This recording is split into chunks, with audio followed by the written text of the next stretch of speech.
പിന്നെ swimming pool അങ്ങനെയൊക്കെ പറയുന്നത് കേട്ടിട്ടില്ലേ? അതേപോലെ എനിക്കും ഉണ്ട് കേട്ടോ ഒരുപാട് ലക്ഷറികള്. അതിലൊരു ലക്ഷറിയാണ് നിങ്ങൾ ഇന്ന് കാണാൻ പോകുന്നത്. ഇത് അമ്മയുടെ കൂടി ലക്ഷറിയാണ് കേട്ടോ. ഇത് തന്നെ സാധനം, വെള്ളിയിലെത്താളി. സ്വന്തമായിട്ട് വെള്ളിയിലെത്താളിയിലെ വീട്ടിലെ കുട്ടിയാ എന്ന് പറയുന്നത് ഇന്നൊരു ലക്ഷറി ആണല്ലോ. അമ്മയുടെ പഴയ കാലത്തെ ഓർമ്മ അതേപടി പറിച്ചുകൊണ്ട് നട്ടതാണ് ഇവിടെ. അതിവിടെ വേര് പിടിച്ചു ഓർമ്മയായി. ഇതാ അമ്മയുടെ ലക്ഷറിയില് ഒരു ഭിക്ഷറി കയറി ഇരിപ്പുണ്ട്. ആൺകൊതുകാണ്. ആൺകൊതുകുകള് ചെടികളുടെ നീരാണത്രേ ഭക്ഷിക്കുക. പെൺകൊതുകുകളാണ് നമ്മളെ കുത്തുന്ന ഭയങ്കരികള്. കുഞ്ഞിലെ ഞാൻ വിചാരിച്ചിട്ടുണ്ട് ഈ പെൺകൊതുകുകളെല്ലാം ഭയങ്കരികളും ദുഷ്ടങ്ങളുമാണ്, ആണുങ്ങൾ എന്തൊരു പാവങ്ങളാണെന്ന്. എന്നാൽ ചെടിയുടെ ഭാഗത്ത് നിന്ന് നോക്കുമ്പോൾ നേരെ തിരിച്ചാണല്ലേ.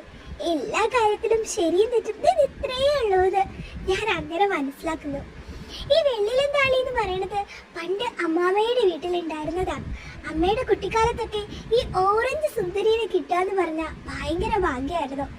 ഇതെന്നിന്റെ പൂവാണെന്ന് തോന്നുന്നു. എനിക്കിതിനെപ്പറ്റി അത്ര വലിയ അറിവൊന്നുമില്ല കേട്ടോ. ഒരുപാട് ഔഷധ ഗുണമൊക്കെ ഉണ്ടെന്ന് അമ്മാമ്മ പറഞ്ഞ് കേട്ടിട്ടുണ്ട്. എനിക്ക് പക്ഷേ ഇത് അമ്മയുടെ ഗൃഹാതിരത്വത്തിന്റെ നൊസ്റ്റാൾജിയാണ്.